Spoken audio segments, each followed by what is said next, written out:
Inside New Orleans Sports with Eric Asher is underwritten by... At Villeries Florist, we deliver the magic of flowers 7 days a week to the North Shore and South Shore in the New Orleans area. Whether it's for birthday parties, baby celebrations, Villeries provides colorful floral displays for all. With a store full of fresh-cut flowers, exotic tropical flowers, orchids, roses, and even fruit baskets, our goal is to make your vision a reality. Villeries Florist, proudly serving Louisiana since 1969. Mr. Ed's Oyster Bar and Fish House has been shucking here since 1979. Located at 3117 21st Street in Metairie, Mr. Ed's Oyster Bar and Fish House offers raw, fried, and grilled oysters, as well as a range of Cajun and Creole dishes. Enjoy a dozen with a smile.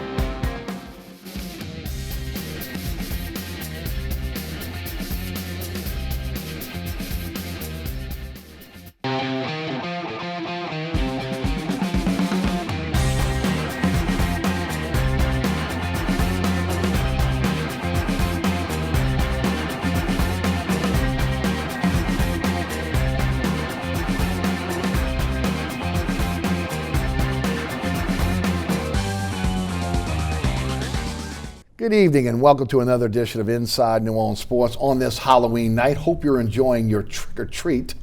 We are live from the Pontchartrain Production Studios, and tonight we talk all about the home teams, the New Orleans Saints, the LSU Tigers, the Tulane Green Wave, and your New Orleans Pelicans.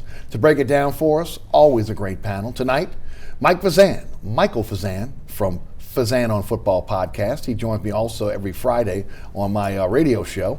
And Corey Johnson of Sports 1280 and ABC 26 WGNO News with a Twist join us on the program tonight.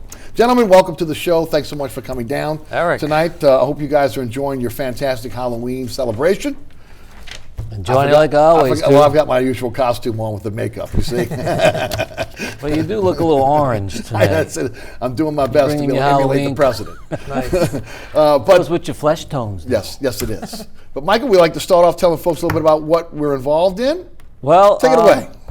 I'm with you on Fridays. Yes, sir. About an hour and a half every Friday. And do my little podcast, Fazende on Football podcast. You can pick it up on Spotify. I do it over the Anchor podcast network. And just about any podcast platform out there, you can pick it up and just search, put my name in the search window and I'll let it go. If you got a half an hour to kill, nice. It's always nice. If you got 2 hours to kill in the afternoon. Now I'm gonna sit back and let Corey tell us everything he does. We got to give him some time there. Corey, welcome back. Thanks, Eric. Yeah, a lot going on in my life. I've been manning the door at Rick's Cabaret. It's incredible. This girl, Onyx, I promise you I'm going to save her from this life. I fell in love with her, and we're going to hook up. Everything's really great. Marriage, yeah. Beautiful. Quality people I've been meeting, working the door at Rick's Cabaret. Nothing like Bourbon Street on a Saturday night. I hope you're not bringing me here to talk Saints or Pelicans, because I don't know what's going on with any of those teams, but if you want to talk about the chicks at Rick's, I'm here for it. Well, considering it's a Catholic television station, we might want to let those pass. Yeah, you hear, Mike? Yeah, I'm working at the Hard Rock Hotel this week. Demolition. Yeah, geez and Pete, sad. Eric, knocking out the radio program after you, a few hours after you, from 4 to 6. On 1280, and doing some editorials and anchoring some news every other week over at WGNO. So, having fun in radio and television in New Orleans. And no, I'm not working the door at Rick's. No, he's not. At least not now. Yeah, I mean, I'm the bouncer. Jeez, and Pete, they just run right past me. No security. If this radio and TV thing that he's been in for about 25 years doesn't work out, he may go and he may work as a door. Well, wait, I have to add one more thing to my resume. Go ahead. When he's at the last page of his Rolodex looking for somebody that's that's not true. Fill in for him, he brings on Scott Craig and I. Which is always a barrel of fun. It is. We have a good time. It is fun. It's fun. No doubt. The audience is already there, so we just there you go. And always knock it out the park, by the way. No doubt. Guys, let's get started. Saints 7-1 at the halfway park. They crushed the Arizona Cardinals 31-9. The big story last week, obviously Drew Brees playing with a plastic brace on his thumb. It didn't seem to bother him at all. 34 for 43, 373, 3 touchdowns, 1 interception to LSU's Patrick Peterson. Other than that, the guy was on. 9 different receivers caught a ball from Brees on Sunday. I was one of those guys that wanted to err on the side of caution, allow him to wait until the bye week. After the bye week, come back against Atlanta fresh, especially with Teddy Bridgewater 5-0. The GOAT would have none of it. He wanted to get on the field, and he didn't look like he missed a beat. Mr. Fazende. Didn't look like he missed a beat, so I'm sure we all wished he would have sat out that one game, huh? Last week. Well, no. that's an interesting question. No, listen. Honestly, I think, and I said it on Monday, I think everybody that saw him go out there and perform the way he did is happy that he came back. I think that anybody was worried about him coming back after the bye week was more worried about him healing. He knows his body. He got cleared by the medical staff.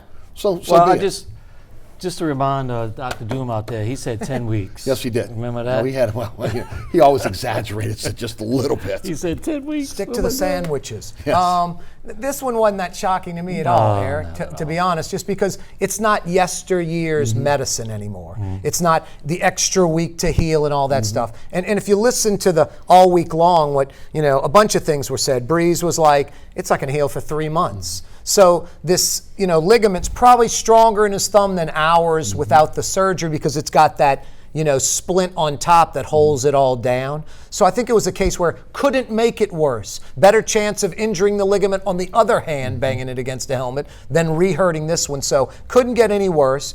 And then when Breeze said those words like, need to get the reps in and just the practice, he'd been throwing the ball in the indoor facility with receivers for days, if not over a week. So they knew right away that he could throw the ball, make all the throws. There was no worry about that. Let's see how he acts in practice. Got to get him into practice anyway. And I think it was pretty much the writing on the wall that this guy was going to start and play and not miss a beat. And then when Breeze said, how do you know if you're ready? Coach is going to ask me. I'm going to tell him and he's going to believe me. Breeze is 40 years old. This isn't some overzealous 23-year-old worrying about the backup on his back, maybe taking his job away. This is the most secure man on the planet, wanting to get back into the action because he was ready to get back into the action. Yeah, I couldn't agree more. If anybody thought Breeze was going to sit out knowing he was ready another 2 weeks, no point in it. They haven't been paying attention for the last 13 seasons. And what do you gain from it? You're in the medical field. You don't gain anything because what if he sits ready out and he goes and plays against Atlanta and it injures it again? It's just sitting out for caution of injury. I just didn't think it made sense because if he was ready and he felt he was ready to play, then let him play. That's what I think it boiled down to, Eric. Caution of injury. And Breeze, they're not going to have any of that. It wasn't what I think a lot of people thought that, hey, let's let it heal more. Right. There's nothing to gain. It's as healed as and listen, we're talking about an all-time NFL great player. We're not talking about, like Corey was saying, a young guy. And while the young guy was out, Teddy stepped up and the team won 5 straight games, and now the young guy, man, I got to get back in there. He's one of the greatest quarterbacks to ever play the game, and when he says he's ready, he's ready. Right. Thank you, Teddy. He did a great job. Yes, he did. Bridgewater did a fantastic job playing within himself and not losing the game. The ultimate game managing quarterback over the last 5 games that they won. He really did. And Breeze, okay, I'm ready to step back. Bridgewater's the understudy. Breeze is the star. The star was ready to get back in. Yeah. Guys, it was interesting as, again, Breeze said that, he would know immediately about velocity, about accuracy, and he said once he could grip it and rip it, he knew he was ready for Sunday. Yeah. But he comes back to a different team. He comes back to a team now that has Latavius Murray, who 2 weeks in a row over 100 yards. Last week, 21 carries, 101 yards, a touchdown. He got nine catches for 9 of 12 targets. Another like 55. 55 yards, and his first touchdown receiving, which blew my mind because, I would have thought by now Latavius Murray would have had a touchdown receiving. 30 touches, 157, 2 touchdowns. This is now a power running team, especially with Kaare on the shelf. He'll be back for the Atlanta game after the bye week, but now the question is, do we got to go a little bit of throwback? Is this going to be Deuce Bush 2.0? Are we going to see now Latavius Murray continue to run the ball, physical, much like Deuce did when Peyton first got here, with now Kaare taking on Bush's role, still getting his 20 touches a game, running the ball like he likes to run the ball, not necessarily up the middle as what he was doing during the season with, let him being the primary running back, but allowing him to do Kaare-type things. What do you think happens there? And the offensive line playing much better now than it was. The offensive line. I was one of the ones who was a little bit against letting Ingram walk and bringing in Murray. I thought losing Ingram's on the field and in the locker room, leadership and intensity was going to hurt. They're 7-1. It doesn't look like it hurt much. Not missing him. Not missing a beat. And I was wrong about Murray. I mean, he when he was called upon duty to take full-time responsibility of that running back spot, he took it and he ran with it. No pun. Pun intended. You're right. But I even tweeted, Kamara better hurry up and get back in the lineup. # Wally Pip. Well, I mean, look. the good thing is you mentioned the 20 carries. Maybe he doesn't have to do the and 20 that's exactly carries. and that's 20 it. touches is all you want from him. Pip You're ain't- going to he ain't have Pippen. help. Yeah, Kamara's the yeah, man. right. Yeah, he's not Wally Pip. But you're going to have a fresh running back in Murray because they haven't overused him, and you're going to have Kamara who's coming off an injury. He will have sat a running back's dream to be able to sit out 2 or 3 games and come back healthy and not worry about your team suffering because you're out. So, I mean, the Saints, complete opposite from last season at this point, going down the stretch, where they were getting banged up, losing an offensive lineman, a wide receiver, patchwork in the offense. Yep. Breeze arms getting fatigued. Now it looks like they're getting healthy for the stretch run. Right. Yep. The greatest thing isn't the 7-1 season, the Breeze coming back and playing, Bridgewater going 5-0. The greatest thing, and no one's talking about, no media's writing about it. It's sort of just like, oh, what did you expect? I mean, it's easy to Monday quarterback after the fact and think it's all what would happen that way. We did not know how Sean Payton would be as a head coach without Drew Brees as quarterback. And now we got to see at the future. And it's real in a couple of ways. One, the coach is under contract for 5 more years. He'll be there in the future. And 2, Brees won't be. Next year, year after, whenever, it's inevitable. Brees is much closer to the end than the beginning. Payton will outlive Brees in the Saints organization. And Eric, not having Drew Brees and that team going 5-0 and Peyton coming up with masterful game plans, different ones for each opponent, the way he coached the team, the confidence, the swagger.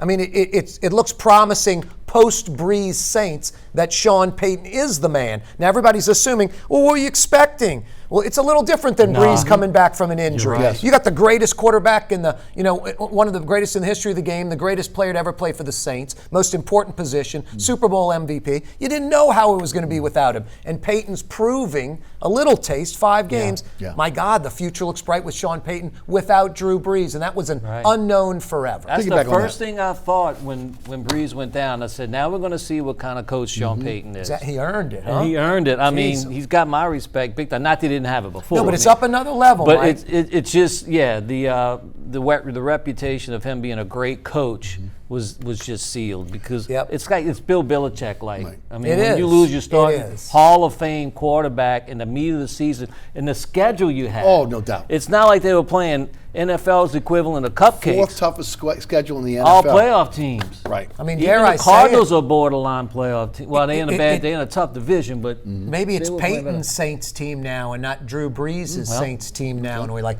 Brees is under Peyton umbrella, not the other way around. Well, it's kind of like you used to think Peyton's successful because of Brees. Which one is it? Right. And I still think they both are successful because of the other. Yep. But it just gives Peyton a little more, we were able to do it at least for a 5-game stretch. You don't know what would have happened down. It was a full season, a half season to play.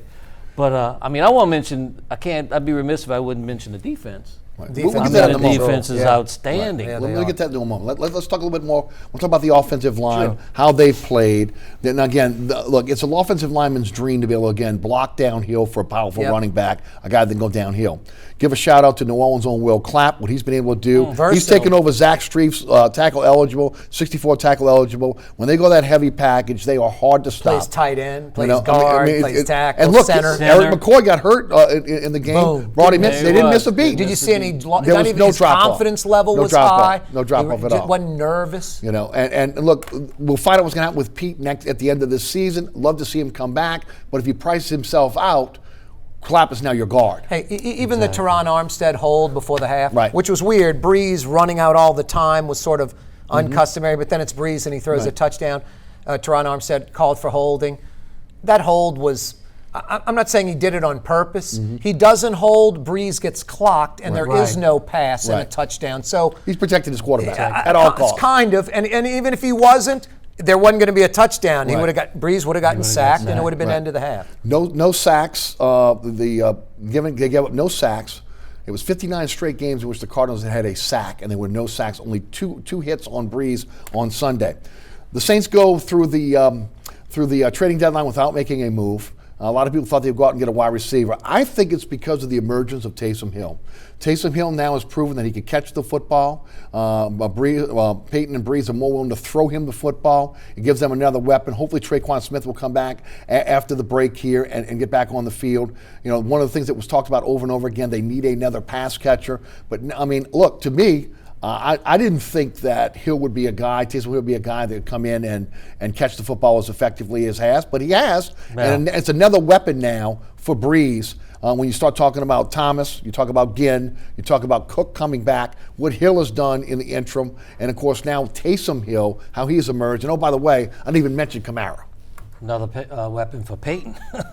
I mean, look at how he used Taysom Hill last week against the Cardinals. Mm-hmm. I mean, had him split out as a wide receiver, had him in the slot. Yep. I mean, the pass he catches over the middle, nobody's guarding him. He goes the out of the fullback wheel. pitch again was a great play. And then the wheel route, he's wide open. The touchdown, he does an option route where he reads the defense. Stud athlete. I mean, he's been working on a judge machine because last season I thought that's not his game. That's really a receiver, especially in a crowd, right? But you can see he's been working. I mean, he's catching passes now with his hands. And I mean this in the nicest way. I think folks overlook him because he's white.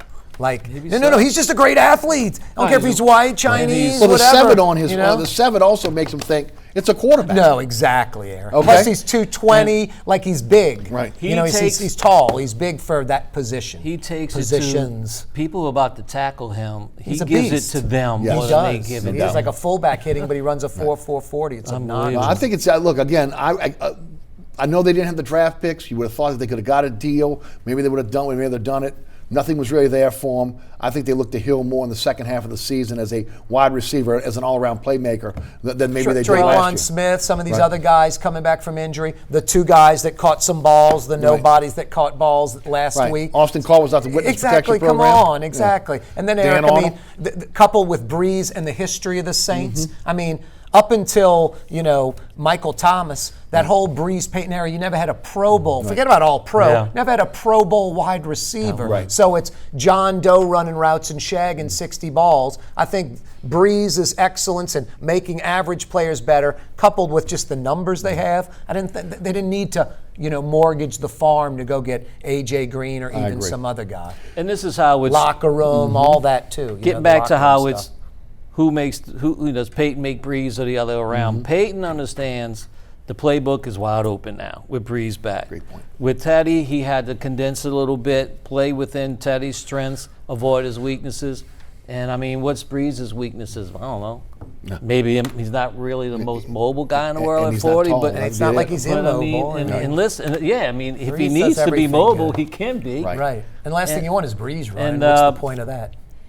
Maybe Peyton Manning was as good or better than him at reading defenses pre-snap, but I don't know if anybody's ever been not much better than Breeze at pre-snap. Right. Come on, it's ridiculous. And during the game, and it's checking off. Well, you saw the people, difference last week, no doubt. All right, let's talk the defense. So good. You can't. Yeah, we can spend the whole week. We all saw the Dome Patrol days, okay, and we saw how great how dominant that defense was. 5th straight game, Dennis Allen's defense. Thank you, Lenny Van Gilde. I keep saying this every week, that have held an opponent less than 260 yards. 257 for the Cowboys, 252 for the Bucks, 226 for the Jags, 252 for the Bears, 237 for the Cards. It's crazy. No team has done this since the Dome Patrol. Again, they did no 5. Saints team. No Saints team, right? No Saints team has done this since the Dome Patrol. This is a championship defense. 40 yards rushing for the Cardinals last week. 40 yards rushing. They held once they held them down to on the 4 downs at the 30. It was over. Plus, Eric, I don't know the stat, but what do you think the average offensive output was back then to now? Yeah. The offenses are so much more prolific. No doubt. They're putting up much bigger yards. Yeah. I mean, I don't want to go, boy, this defense is better than any. Those more dome patrol defenses were like the Peyton Breeze offenses. True. Just totally dominant. But this Saints defense, how do you ignore those stats? Cam Jordan is playing as good on the D-line as any Saint in history. You've got the best group of defensive backs maybe in the history of the organization. So those things, with a really good linebacking core that's underrated. Demario Davis is as good just about as any of the. If he was back in New York, he'd be an all-pro right now. No, he would be, and he's almost as good as any of the 4 Dome Patrol guys. You never want to put him at that level, but boy, the stats seem to show it. So they seem to be pretty damn good on defense. Mike, you saw both teams. Talk about it. Well, listen, I think Corey hit on a fantastic point. Look at the offenses then compared to the way offenses now are pass happy, spread you out, scoring points. The rules are made so offenses can pass more and score more. Back then, the rules were more geared toward defense. And the Air Coryell and the Moon offenses, those were the exceptions. You had not 2 the or 3. norm. You had the 49ers with the West Coast offense. New. I mean, it was new. Yeah, and I mean, look at the teams who were winning in that era. The Giants were run heavy. The Redskins were run heavy. The Bears were. Everybody was running, and great Dallas, defenses.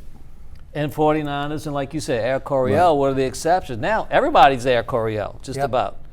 And maybe it's hard to name running backs on some of these NFL teams. Not like before, you knew the quarterback, you knew the running back. They were clear starters. Now you don't even know them. Even the team that runs the most is Baltimore, and their leading rusher is the quarterback, Lamar Jackson. Wow, I mean, it's crazy. That's a good so stat. I think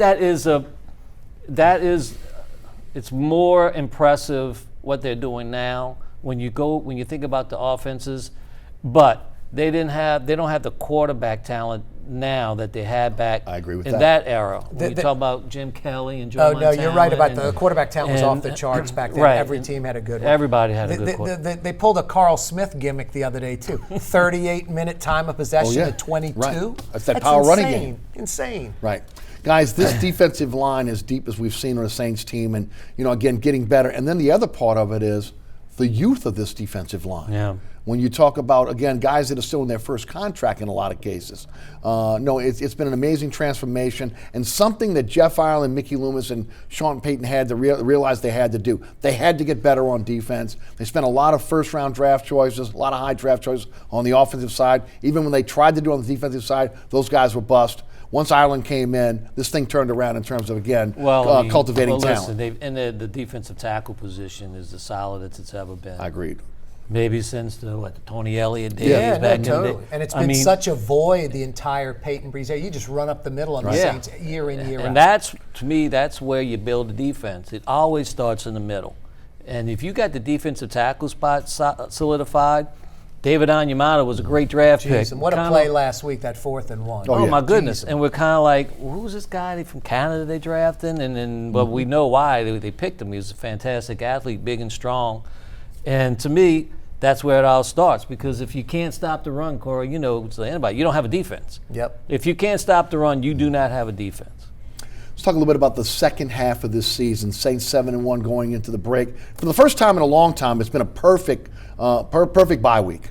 Gives you a chance to get healthy. It's halfway through the season. Breeze is the only one who doesn't like that. Probably so. He's ready to go. Saints had the top five toughest schedule in the NFL for the first half of the season. It goes down significantly now. NFC South is horrible.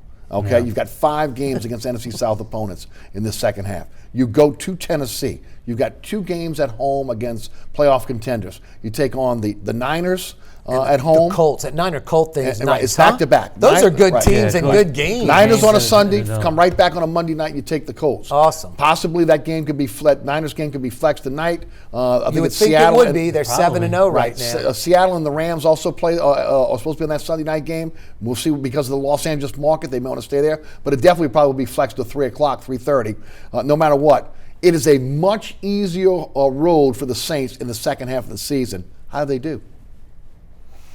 Well, listen, sometimes a bye week is not the best thing you need when you're on a roll like that, like they are. Sometimes you want to keep playing. But the last few seasons, the Saints have pretty much owned the NFC South, except for those couple, except for those 7 and 9 years. But since 2017, and before those 7 and 9 seasons, they rolled through NFC South. Ironically, the team that's given them the most trouble has been Tampa in the last few seasons, but they handled Tampa this year. I mean, listen, you want to say that on paper they can sweep the last 8 games, but on paper, when Teddy Bridgewater had to substitute for Drew Brees, we were thinking, man, if we can get to the break at 4-4, right. Man, we got a second half that we can get to maybe 9-10 wins. Yeah. So I mean, off the top of my head, I'm thinking, man, they're going to breeze through the second half of the season. Right. No pun intended. No, and they could. And if they do that, if they go 7-1, 8-0, Mike, Eric, you're like, wow, this is a superstar team. This is a special team. This team, I mean, right now you think they could win it all, but that would be really impressive.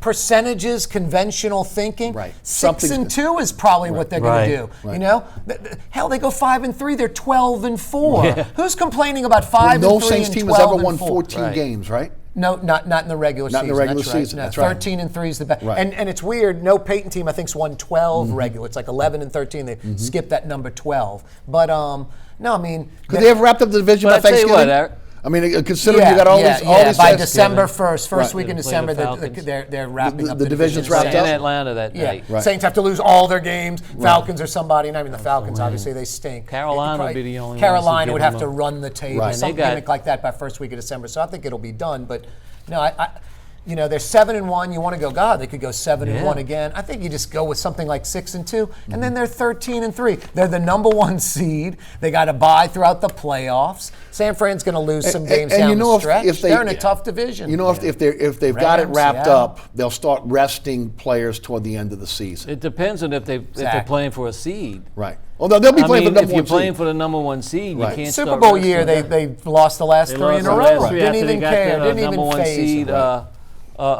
Losing games where they're playing something, that doesn't bother me. But once they wrap up the number 1 seed, sure. And don't you feel 7-1 Saints?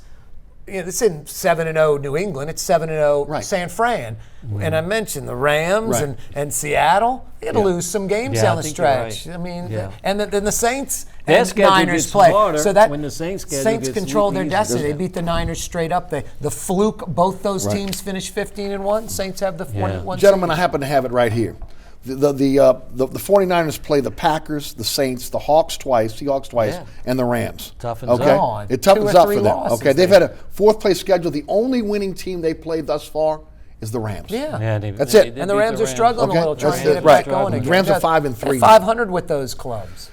All right, guys. I like the second half of the season. I think they can wrap up the division by Thanksgiving. Then at that point, you're looking to play for the number 1 seed, and then we'll see how the NFC shakes out with, again, obviously the Seahawks, the San Francisco 49ers, the Packers, what's going on there, and what happens with the NFC East as well. There's so many good teams, but it just seems like New England and the Saints are the right.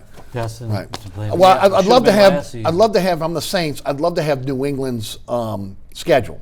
They have not played a winning Buffalo, team. Jets, Miami, I mean, come on. nice division. Okay. I mean, again, Buffalo has 20 years. That's something that's never really talked about enough. The AFC least? Come on, least, exactly. Right. Yes. I mean, think about it. Dolphins, Buffalo, and the Jets. Right. Every year. Is there another place you'd rather be on planet Earth? It's automatic. And that's what, again, that's why you talk about the easy road for the Patriots into the Super Bowl. You got to play the AFC least every year. No, all you need is the Bengals in there or something, and you'd be set. Let's take a break. We come back. We'll talk LSU. Then we'll get to some Tulane. We'll get to some Pelicans. Tonight, Mike Fazende of Fazende on Football Podcast. Corey Johnson of Sports 1280 and WGNO-TV. I'm Eric Asher. I'm your host. You're watching Inside New Orleans Sports. Happy Halloween. BURKHARTT's Air Conditioning, Heating, and Refrigeration has been family-owned and operated since 1989. BURKHARTT has energy-efficient solutions and offers brands such as Mitsubishi ductless AC units and Amana, the only manufacturer with a lifetime unit replacement warranty. BURKHARTT offers maintenance bundle packages that include servicing your AC, generator, and tankless water heater. For more information on the services BURKHARTT provides, visit acpromise.com. BURKHARTT's Air Conditioning, Heating, and Refrigeration, providing comfort for life.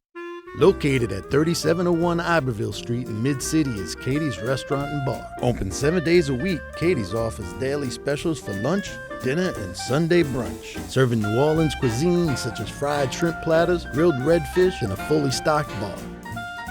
And don't forget about our expanded event seating and local entertainment. Featured on the Best of Food Network's diners, drive-ins, and dives, Katie's Restaurant and Bar. Welcome back to Inside New Orleans Sports. I'm your host, Eric Asher. Tonight, Corey Johnson of Sports 1280, WGNO-TV, Mike Fazende of Fazende on Football Podcast. He joins me every Friday on the William Grant Family Distillers Friday Extravaganza on Sports 1280. Guys, LSU undefeated, 8-0, number one in the AP, number two in the coaches poll. First time since 2011 that LSU is number one. 17 first place votes to Alabama's 21 first place votes. Ohio State gets 17 first place votes. Clemson gets 7. LSU got more overall votes.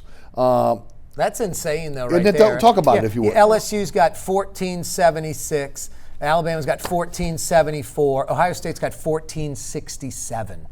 There's 3 number ones in the AP. I mean, they're all. Now, the good thing is all those teams are off, and even Clemson's off because they play Wofford. So that doesn't even count as a college. Clemson's playing Wofford this weekend. That's a whole other show topic. But no, Eric, in the AP, it's really 3 number ones. But what's nice is those 3 teams, Ohio State, LSU, Alabama, and then this fourth wild card, probably Clemson. You got a really good playoff. Right. And I checked my research. I'm not sure, but the 21 first place votes Alabama. I think those are from the SEC referees. Right? They have a vote, right? They all voted Alabama number one. Let's hope they don't vote on Alabama number one in a couple Saturdays from now. Isn't that great, though, LSU number one? You got that info a little after 1 o'clock during the Saints game, right before they shifted gears and destroyed Arizona. It was just a good Sunday. LSU number one. Let me ask you about that, if I in could. Louisiana this season. Unreal. Alabama's been number one before. Alabama's lost the number one ranking. For them, it's no big deal. Okay, they still got it in the coaches. Right, they can use it as fuel as well. Okay, they don't think we're number one. For LSU, this is uncharted territory. They've never been in this situation before with this team. This team's never been number one. The closest they got was number 4, and that's when they got skunked by Alabama last year, 29-0. Is it a little bit more pressure on LSU now that they have that number one ranking, or is it not a big deal? Well, I mean, listen. Pressure's the Southeastern Conference. You're playing Alabama. If you don't thrive off pressure, then you don't belong playing big-time college football. And I think the last time I checked, Alabama was a 9-point favorite against the number one team in the country. Yep. So, I mean, you can use that as motivation if you Ed Ogeron. And, I mean, listen, Ed, I have to say he's done a fantastic job building this program, bringing in assistants that know how to recruit, but also know how to develop players. And bringing in Joe Brady was a stroke of genius. Letting him implement his passing offense. And Ensminger accepting. Yeah, and Ensminger being an adult enough to realize, I could use a little bit of help here, and getting Joe Burrow to pass on Cincinnati to come play big time football in the Southeast Conference because he was headed to Cincinnati if he wouldn't have come to LSU. So pressure, but I think. A guy like Joe Burrow, his leadership ability and his moxie, I've never seen a quarterback with the combination at LSU of the talent he has, his leadership ability, and his swag. I mean, he's got big-time swag. Yelling at the other team and doing it in a cool way. Yeah. No, the guy's a pro quarterback playing in college. Right. Hopefully he can take that and translate that in Tuscaloosa for LSU fans and at least display it on a field better than they did last season at home. No, he's already going to go down as like a hero in LSU football history, no matter what happens almost the rest of the year. He goes and beats Alabama and soundly. Right. I mean, they're going to put a statue on this guy. Any doubt. Eric, I don't think there's any pressure being number one. None. It doesn't mean a thing to this team. They like it. They like the recognition. They were number 2 the week before. Right. They've been moving up. This team's hungry. That doesn't mean anything to them. They're like, you lose like baseball tonight, World Series, or last night, I should say, the World Series. Whoever loses the last game, that's the thing about the team that won the World Series. I don't think about the loser from last night. It's the same thing. This team's hungry, got a lot of leaders. This number one thing, it doesn't mean a thing to them. They like it. They know they're good, but they're not like, hey, we've reached number one, we're number one, and there's pressure pressure from that. I don't think there's anything now. I think what Mike said is exactly right. Pressure's playing in the SEC West Division. This is a mature team mixed with young guys like Stingley. You got the savvy veterans like Burrow. There's a lot of leadership. You got that great mix of coaches, and Ensminger who's 60-something, Brady who's 30. No, I think this team is focused, locked in. They know there's a lot more to do. They're not taking anything for granted. You saw how they played Auburn, especially in the second half. Weren't overlooking them for Alabama. Right. No, I think this team could care less than number one. They want to be number one at the end of the year. And that's what O'Dron has preached. Yeah. He says we're not even worried about the rankings. We're not even looking at the job. rankings. Worried about being number one at the end of the season. All right, they take on Auburn, 23-20 winners over Auburn. Obviously the toughest opponent this season, the most physical opponent this season, especially when you talk along that defensive line. They did something to Burrow and this offense that no one else has done. Again, flooding the defensive backfield with defensive backs, daring them to run. And look, I said it before, when I'm wrong, I'm wrong. I was wrong about Clyde Edwards-Helaire. You and me both. Clyde Edwards-Helaire has been everything that again an LSU back needs to be. He's a guy. He had 26 carries last week, 136 yards, 1 touchdown. He's 5.2 a touch. He's gonna be all SEC if he keeps this up. And look, you feel good about this now, where maybe again, and I was calling for the dynamic back in John Emery because of the Kamara effect. Look, he ran the ball with authority. He was physical. He could pick up the blitz. He's playing well right now. He'll have to do that down the stretch here, especially if they have a chance to get into the college football playoffs, into the SEC championship. But this team tested in the first half. But I'll say this, guys, and I'll turn it over to you. 12 penalties, 118 yards, 2 turnovers. LSU cleans up their act. They're blowing Auburn out. The penalties, they got stopped 4th and 1 twice, once at the goal, once around the 20-yard line, the red zone. I think the game was not as close as the score indicated. If Auburn would have snuck up and won that game, they would have absolutely stole. It would have been one that LSU would talk about for years as the one we got away, that got away, because that anemic offense wasn't threatening Auburn's offense. No, and I mean the muffed punt. I mean, stopped on the goal line, stopped at the 20, missed a makeable field goal. So you figure those 3 field goals right there, had they kicked field goals in those situations, you're 33-20 with Auburn scoring a garbage touchdown at the end of the game that didn't really mean anything. So the only thing that would have changed is the onside kick wouldn't have meant anything. Which they got to clean up as well, which we saw was a little bit lackadaisical. What's with these teams with onside kicks all of a sudden? I don't know. No, Saints right. can't And I guess if you're going to have a little mental lapse as a kicker, hooking it a little, now's the time to do it. In the middle of the year. Yeah, I mean, kickers then you have time to mentally get both back. The Saints and LSU got a little issue right now. Will Lutz and also Cade York right now. Guys that you would think you could count on. York, of course, we don't know. He's still learning, but Lutz has been nails for the Saints. York, I'd give a little more leeway. He's a freshman. Right. He's coming in from high school, and all of a sudden he's kicking field goals and for the number 1 team in the country. It's funny. He'll hook a few, it's up to him. Then he pushes one, and then he nails the next one down the middle because he's adjusting like a golf swing. Yeah. So I think he'll be fine. Just has a little bit of nerves right now. I think maybe if you talk about pressure, maybe him because he's so young, but I think he'll be fine. Best team in the country? LSU? I mean, like I said, I think LSU, Alabama, Ohio State. It's like those teams play. It's like a 50-50. Probably throw Clemson in there too, even though they haven't been tested in that weak ACC. I don't know, Eric. Yeah, I think LSU's as good as anyone in America. That game in a week from Saturday in Tuscaloosa is going to be truly game of the century too. Instead of 9-6, they might score 96. Well, the good news is they're getting healthy with this bye week. Best in the country? I'll go with Corey. I don't know if they're the best in the country. I don't think they're the most talented team overall in the country. I mean, you look at Ohio State and Alabama and Clemson, those 3 teams. And LSU, they're loaded with NFL players. I think LSU, one more great recruiting class, is going to be equal with all those guys. Yeah, I think and Burrow coming in. Burrow kind of elevated LSU. It. Yeah, exactly. Where I think they're probably a recruiting cycle away on the O&D line to be Clemson, Alabama, Ohio State. But they're right there, and Burrow is elevated them and he's the one that makes it. We talked about the schedule and with the Saints. Alabama this week, at Ole Miss, Arkansas, A&M. Talk about that schedule. Sets up nice for LSU if they can get past Alabama next week. Well, I think it sets up nice either way because, a precedent's been set that a 1-loss SEC team can make it to the Final Four. Now, we'll have to see if that one loss is anybody except Alabama, but it has happened before. So even if you lose to Alabama, you still want to win those last 3 games because there's a whole lot of football going on around the country.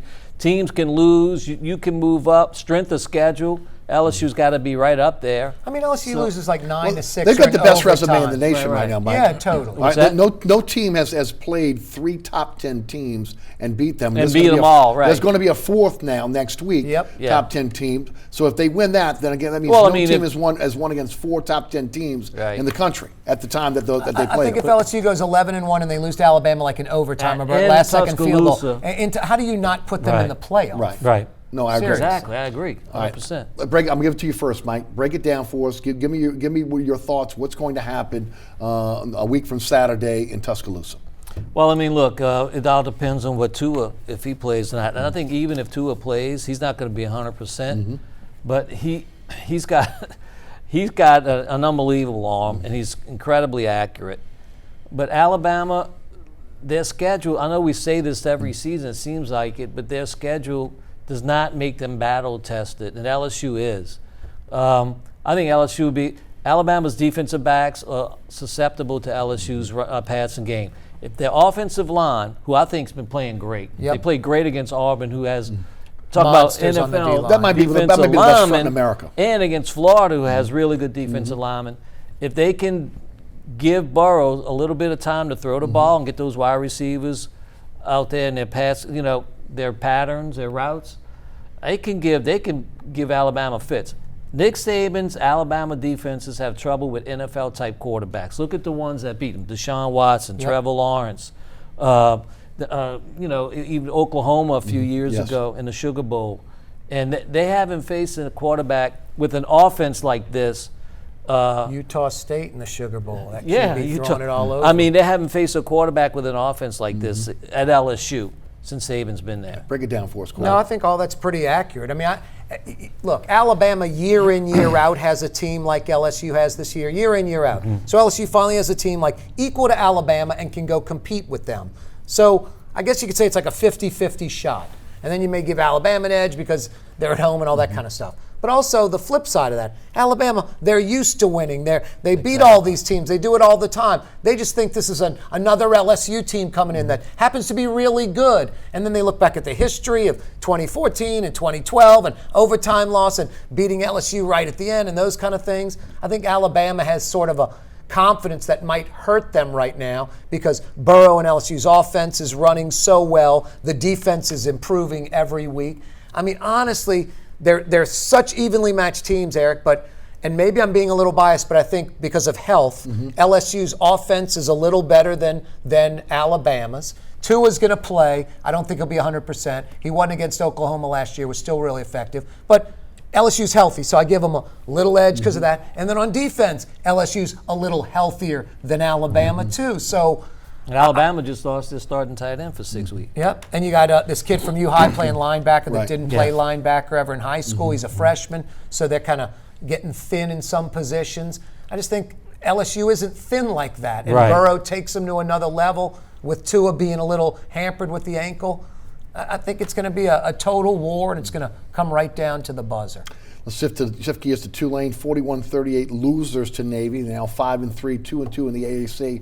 Any hopes of winning the American Athletic Conference went out the window with that loss to Navy. Tough loss for the Wave. They came out looking flat, couldn't tackle, undisciplined, gave up 3 straight touchdowns to open up the game. They were lackadaisical on offense. Give them a lot of credit. They were down in terms of yards, 298-7 in the first half. And then, of course, they came back down the stretch to be able to outgain Navy 477-453.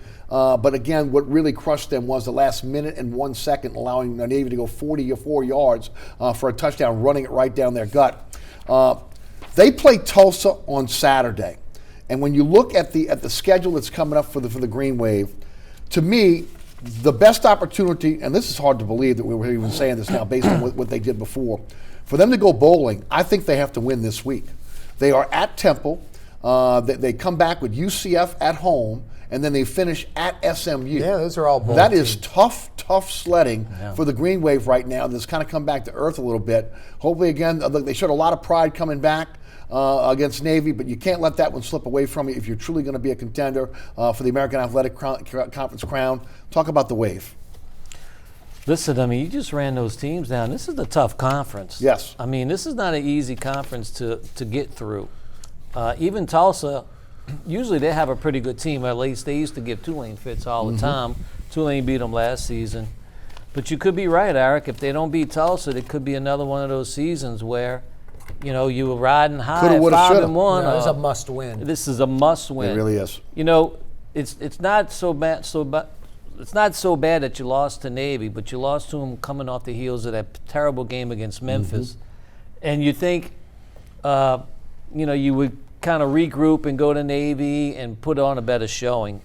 But Navy, playing a service academy is not an easy out for any team. Ask Notre Dame. That's such an Every year unconventional offense. And every year they play, Notre Dame plays Navy. Navy gives them fits. Army Yep, too. yep. Army almost beat Michigan this year. So, I mean, it's tough. But I mean, this is a program really Fitz he's got to get his guys together, and they have to win this weekend. Right. Yeah, You have Willie Fritz on your radio show every single week. Talk a little bit about the Tulane Green Wave. Yeah, I think they're a pretty good team. They've got a good defense. They've definitely hit some stumbling blocks the last few weeks there. But I think there's a lot of, even though it's a green team, it's a young team in a lot of ways, or new faces and from new places like grad transfers and the like, not guys that have played together 2, 3, 4 years together. I think that there's pride.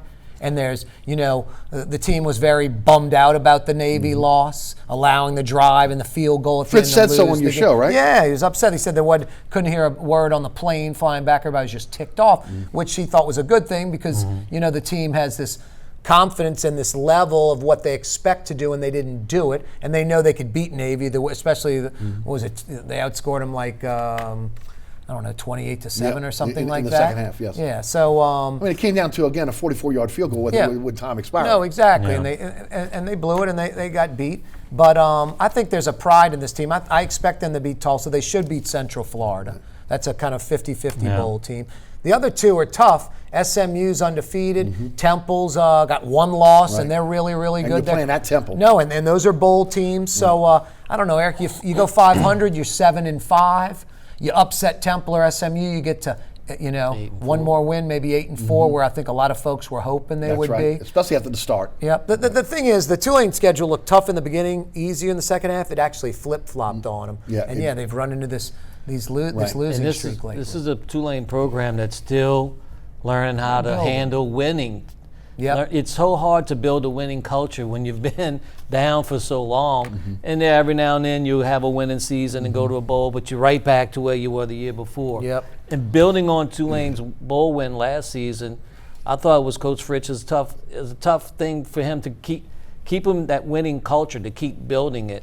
And this is going to be a really tough test for their character, knowing that if they want to build this winning culture and leave a legacy for other classes coming up, they go to Temple and they win. Yep. They beat Central Florida. Right. And Which they been go their and they nemesis. give SMU. They don't just get trained by SMU. SMU's top number 12 or something this week, or 15 they're really or good. something like that. Like 15. Undefeated. Great team.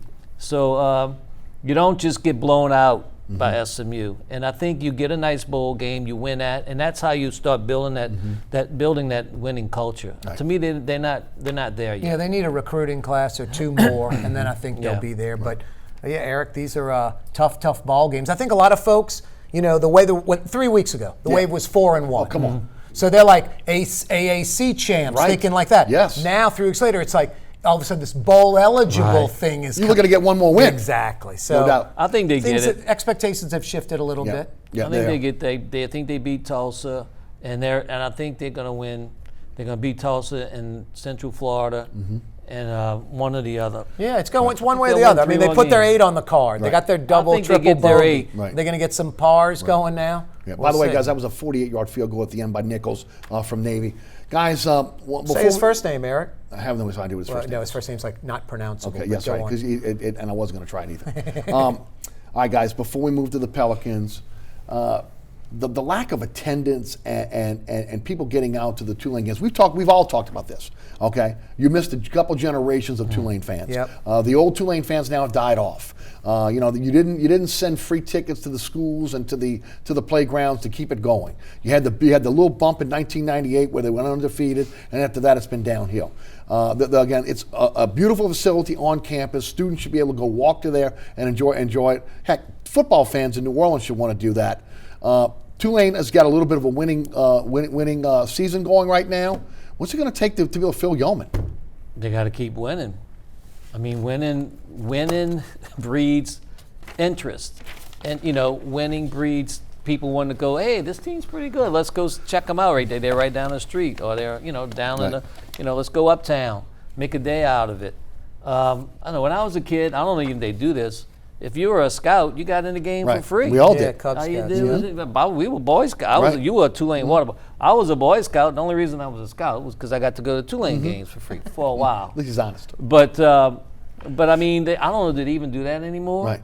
Well, we grew up at a time when again there was a true fan base for Tulane. There was. Okay, Because they still you live down the wasn't block that from far Norby's. I removed lived from down you the ran the Norby's. ramps at halftime. Right. And They all were that. still playing SEC teams. The wheelbarrow race, Yes. wheelbarrow thing with LSU and the Yes. Tulane, all My that. neighborhood. No, and the Irish Channel, all that, parasols.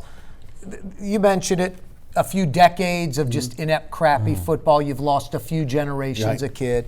Mike mentioned it. You've got to win. Probably the biggest thing, though, is who you're playing at Yeoman. And Tulsa's not drawing people. They talk not bringing getting people. in like if they could get in the Big 12, like there was talk, that would be That would've off been- the charts that would've incredible. been awesome. But I think a better fit's the ACC No doubt. because it's an academic conference. Tulane fits in with Virginia, Wake Forest, Right. North Carolina, Duke, those academic schools, Georgia Yes. Tech. These are academic schools. And can you imagine that at Yeoman? Duke, North Carolina, Virginia. Yes. Not only are they bigger teams than, Tulsa and stuff, and they draw attention, a lot of these Tulane graduates, especially the New Orleans people, all these affluent uptown Old Metairie folks, they're kids that go to Newman and Country Day and St. Martin's, these $25,000 a year high schools. They go to Duke and go North to those Carolina and schools, right. UVA and Wake Forest and Georgia Tech. So they would go to those games. You're going to get a natural interest with that, by the hundreds, and then that spreads by word of mouth.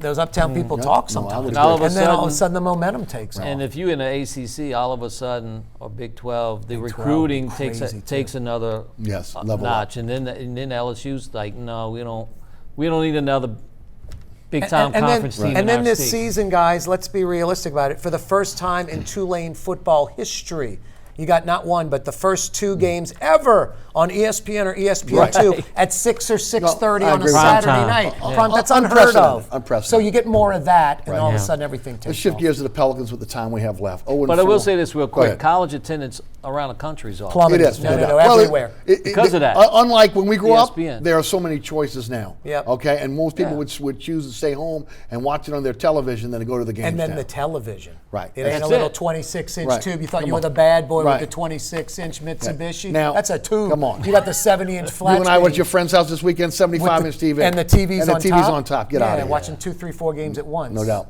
Pelicans 0-4. First three games lost by combined 18 points. The last game that they played on Monday night against the Golden Count State by Warriors, 18 and a half. absolute garbage. Okay, all they're doing, chucking up threes, playing no defense. And this is a team that did not have Drew Holiday, did not have Favors, did not have Zion. Now you say automatically, well, of course they lost. Well, first of all, the Warriors are not the Warriors of old. Okay, the Warriors again are Draymond Green and Curry, and then a bunch of G Leaguers right now. Literally. Okay, G Leaguers that are on this team.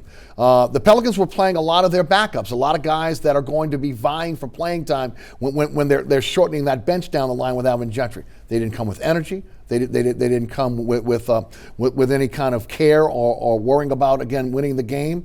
It was as bad of a basketball game that I've seen at the Smoothie King Center ever in NBA you've basketball. seen some basketball and there's been games. some bad 134 to some. 123. And let me tell you something, folks, it was not that close.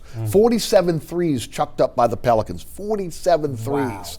Okay? Ridiculous. Yeah, No that's defense at obnoxious. all. This is a team in transition, no doubt about it. but this is also a team that is a donut in the middle. They do not protect the paint. Favors is hurt. He has not been the guy that was going to be the shot blocker, the guy that was going to be able to grab rebounds in the paint. They miss, obviously, Zion and his girth inside. They are hurting right now in terms of being able to play defense and stop people. On the other hand, if they would just share the ball more and have a high basketball IQ, they could win some games here, because I'm not getting away from the fact this is still a talented team. No, and the donut hole comes back in a few weeks. Yeah, and I mean, listen. December. Yes. You said it, though, Eric. No Holiday, no Favors. Who else was out? Zion. Well, I mean, Zion. I mean, you're basically playing with a team that was in LA last season. They only won, 30 games? I mean, they're not used to winning. Although Brandon Ingram is the truth. And Brandon Ingram is playing a fantastic But ball. Brandon right now. Ingram, just his build and size, he can't Right, carry no, he's you not the going to whole be that year. guy, like you said, the You can't donut. expect 20 out of him every night. Oh, wait, no, I shouldn't say that. No, you can't. can't expect. You can. You hope he can't stays healthy. You want him to stay healthy, but you can't expect these doubles every Right. night, and you can't expect him dominating and taking over the game. I thought Jackson Hayes looked pretty He played well. The only thought problem he's- with Jackson Hayes is, again, first of all, he needs to put some weight on. Second of all, he was atrocious at defense. He has no clue about what's going on in the NBA. Yeah, he can block some shots. Right. Weak side defense. He had no idea what he was doing. He was just playing on pure talent. Yep. And the fact Well, I that mean, him but you see, he has something to work with. oh no, look, I wrote about it. I like his game. And Eric, a guy can that run the floor. maybe people thinking you're not going to see him this year, you're going to see a Oh, lot of him yes. this year Yeah, now, because absolutely. this team is now different. You're watching in the preseason before Zion gets hurt. Everybody started drinking the Kool-Aid in town. I mean, 42 wins. They get lucky. They might get to 45. Maybe they slip in the back door of the playoffs. That's what I'm saying. Then I see the Vegas over-under at 38.5. I'm like, holy smokes, Corey, making adjustments. So all of a sudden, I'm looking at that going, that's realistic. They're a high 30, maybe 40 win team. They get lucky. They might get to 500, Eric. They're not a playoff with team. Zion. With Zion, exactly. They're not a playoff team. So the benefit, I don't know, hopefully they're like the 86 Saints. A weird analogy, where they're trying the whole time. They're in games late, and they just lose like they've lost the first three. Not like they lost the other night, Eric, how they lost to Toronto. right. Exactly. Where playing they're hard, and right then in it. The other team's just more experienced. They're not as green. And you lose it at the They end. expect to win, and you lose at It's the an end. 82-game season. You're going to have clunkers in that stretch. You're going to lose more than you But win. it's hard to now. have a clunker in the fourth game of Golden the State season. was coming off a back-to-back. And they got in at midnight, and they just still rolled had in, more but energy they're than the better, Pelicans. and they're champions. And they only have a couple of those guys, but And it wasn't at Oracle, or now the new place Right. across the bay in San Fran proper. NBA toughest place to play is on the road. You can't lose by that many. Guys, the one at thing home. that was concerning to me, and it continues to be, again, this is almost like it's a soft team. They avoid contact on both ends of the floor. They avoid contact on the defensive end, going after the boards, defending, and they avoid contact on the offensive end. Would rather settle for the jump shot than to be able to take it to Who's the big rim. and physical on the team know? right now, Eric? You desperately need Zion Williamson. Right. So, that's their game right you now. know, They we'll can't we'll do we'll see anything. how it goes. The first three games, you give them a pass. The last game, hopefully again tonight against Denver, this team will rebound. Will be embarrassed by, as they said they were on Monday night, and they'll come out with energy. They'll come out with effort, because that's, at the end of the day, that's what you want out of guys that are going to be, again, maybe your 5 to 12 guys that are on this team, and those are the guys that played the other night. Here's a tough dilemma, too. The way they run, hard to expect him to play Right. great defense for 48 True. minutes. I That's a agree. problem. Final word, I got 10 seconds. About the Pelicans? Yes. I mean, just give them a chance. I would like to see how they're playing toward the end of the season, middle to end, around the All-Star break, after January, if they're getting better. When Zion comes back, I think the intensity level rises to 10 times what it is now. Let them get all 100% healthy, and maybe they will get to 38. Right. But if they do, it'll be on a high note. Mike Fazende, Fazende Football Podcast, Sports 1280. Corey Johnson, WGNO-TV, and Sports 1280. I'm Eric Asher. Want to thank you so much for tuning in. Remember, there's a rebroadcast this program each and every Friday night right here on WLAE-TV at 10 p.m. We're also on Pelican Sports Television. That's 9 o'clock every night. Catch me on the radio, Sports 1280, 101.1 FM HD2, and the iHeartRadio app. That's noon to 2 weekdays. You can listen live, download the podcast at ericasher.com. All the previous episodes of this program can also be seen at ericasher.com as well. I want to thank our great production staff, and also, again, our fantastic underwriters. Thanks to those underwriters for making this show happen. Ron Yeager, Jim Dotson, Nailah Jones, Alex Chacon, and my director, William Hill. Special thanks to our guests, Corey and Mike. I'm Eric. Thanks for tuning in. Happy Halloween to you. See you next week. We'll talk Bama LSU.